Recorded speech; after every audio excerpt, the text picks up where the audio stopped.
Okay, so continue करते हैं अपने टॉपिक को, जो कि स्मूथ मसल्स कॉन्ट्रैक्शन है। इससे पहले हमने टाइप्स सीखे, इसके कौन से टाइप्स आ रहे थे। फिर हमारे पास जो मेन आ रहे थे वो केमिकल बेसिस है स्मूथ मसल्स की, जो है वो एक केमिकल बेस के ऊपर हम इसको देखेंगे, और इसका फिजिकल बेसिस जो है वो उसके हिसाब से इसको बताना है।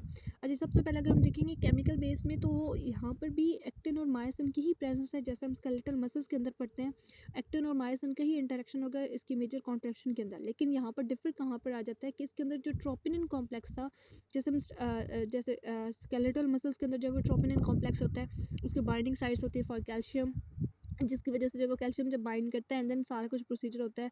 तो यहाँ पर ऐसा कुछ नहीं होने वाला, ट्रोपिनिन कॉम्प्लेक्स की यहाँ पर एब्सेंस है। इसके अलावा अगर आप देखोगे तो सेम कैल्शियम आयंस ही इन्वॉल्व होंगी एक्टिवेशन के अंदर, उन्हीं का सारा कुछ रोल है।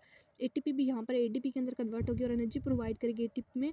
लेकिन इसके जो मेन डिफर आ जाता है वो हम क्या बता रहे हैं कि ट्रोपिनिन कॉम्प्लेक्स इसके अंदर नहीं होता, और इसके अलावा फिजियोलॉजिकल डिफरेंस भी आ जाते हैं स्मूथ मसल्स की और इसकी स्केलेटल मसल्स की। और इसके अलावा अगर आप देखो तो जो एक्साइटेशन कॉन्ट्रैक्शन जो कपलिंग है उसके अंदर डिफरेंस आ जाएगा। जो कंट्रोल रेट होता है, जिस तरह से कंट्रोल किया जाने वाला है दोनों कॉन्ट्रैक्शन स्मूथ मसल्स के अंदर या स्केलेटल मसल्स में, वो भी डिफर करती हैं। और इसके अलावा जो ड्यूरेशन होता है, टाइम पीरियड होता है कॉन्ट्रैक्शन का, वो भी चेंज होता है। और जो अमाउंट ऑफ एनर्जी रिक्वायर्ड होगी कॉन्ट्रैक्शन की, जैसे स्केलेटल मसल्स के अंदर और स्मूथ मसल्स फाइबर जो हम आगे देखेंगे, तो वो चीज़ें भी डिफर करती है। तो ये तो इसके केमिकल बेसिस आ जाती है स्मूथ मसल्स की। नेक्स्ट हम देखेंगे फिजिकल बेसिस। ठीक है, फिजिकल बेसिस में सबसे पहले ये बता रहे हैं कि इसके अंदर जो स्मूथ मसल्स हैं उनकी ऐसा अरेंजमेंट नहीं है जैसे हम एक्टिन और माया फिलामेंट्स के अंदर देखते हैं।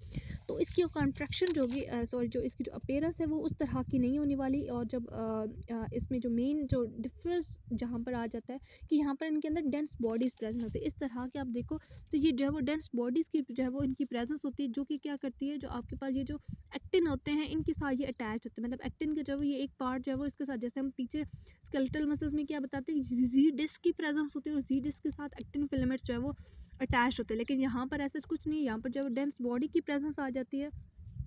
अब यहाँ पर अगर देखो तो ये जो डेंस बॉडीज होती हैं इस तरह की, अगर हम मसल्स देखो स्मूथ मसल्स, तो इसके मेम्ब्रेन जो पार्ट है सेल मेम्ब्रेन उसके साथ भी अटैच्ड हुई होती है। और इसके अलावा सेल्स के अंदर भी जो है इनकी डिस्पर्सल हुई होती है। और जो मेन अगर आप देखोगे ना, तो जो एडजेसेंट सेल्स हैं दो, तो यहाँ पर ये जो दो डेंस बॉडीज हैं एक दूसरे के साथ किस तरह से कनेक्टेड होती है, यहाँ पर कुछ प्रोटीन्स होती हैं, वो प्रोटीन ब्रिजेस बनाती हैं और उनके थ्रू जो है वो इनकी एक दूसरे के साथ अटैचमेंट होती है। अब यहाँ पर सेम उसी तरह से जैसे हम पहले देखते हैं कि जो एक्टिन फिलामेंट्स हैं वो इसके इस तरह से प्रेजेंट होते हैं, और दरमियान में इनके जो इंटरप्रेस जो है वो आपके पास जो मायोसिन फिलामेंट्स होते हैं। तो यहाँ पर भी सेम इसी तरह से ही इनकी अरेंजमेंट हुई हुई है।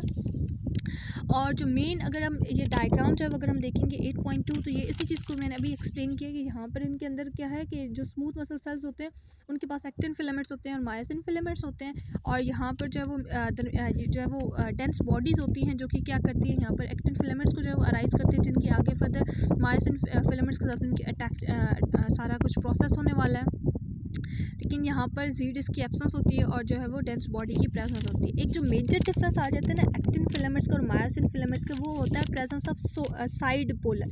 अब ये साइड पोलर क्या होते हैं, यहाँ पर जो है वो जैसे क्रॉस ब्रिजेस होती हैं, क्रॉस ब्रिजेस की फॉर्मेशन होती है मायोसिन हेड के ऊपर। ठीक है, तो यहाँ पर वो साइड पोलर की वजह से क्या होगा कि जो ब्रिजेस बनेगी मायोसिन फिलामेंट के हेड की, वो क्या करेंगे, एक साइड पे एक जो एक्टिन फिलामेंट्स है उसको अपने साइड पे लेके आएंगे, और सेम उसी टाइम पीरियड के अंदर क्या होगा कि वही जो हेड वाला जो रीजन होगा, उसका जो दूसरे साइड है, ऑपोजिट साइड है, वहाँ पर वो क्या करेगा, वो एक और जो एक्टिन फिलामेंट है उसको ऑपोजिट साइड की ऑपोजिट डायरेक्शन की तरफ जो है वो उसको मूव करवाएगा। तो इसकी वजह से क्या होगा, एक टाइम पीरियड के अंदर जो मायोसिन होगा वो पुल करेगा एक्टिन फिलामेंट को एक डायरेक्शन में, और सेम उसी टाइम के अंदर क्या होगा कि एक्टिन फिलामेंट जो दूसरे ऑपोजिट डायरेक्शन है उसको दूसरे साइड की तरफ पुल करेगा। तो ये इस तरह से क्या होगा कि सबसे ज़्यादा जो स्मूथ मसल्स की कॉन्ट्रैक्शन होती है 80% आप कह सकते हो कि यहाँ पर कंपेयर करेंगे ना स्केलेटल मसल्स के अंदर, तो स्केलेटल मसल्स के अंदर जो ये सार्कोमेर है, मतलब एक्टिन और मायोसिन फिलामेंट्स हैं, ये तकरीबन 30% एक दूसरे के करीब आते हैं, मतलब इनकी कॉन्ट्रैक्शन होती है। लेकिन यहाँ पर क्या होगा कि इतनी ज़्यादा कॉन्ट्रैक्शन रेट है कि यहाँ पर जो 80% इसकी आ जाती है। ठीक है, तो ये इसका क्या आ जाता है, फिजिकल और केमिकल बेसिस आ जाती हैं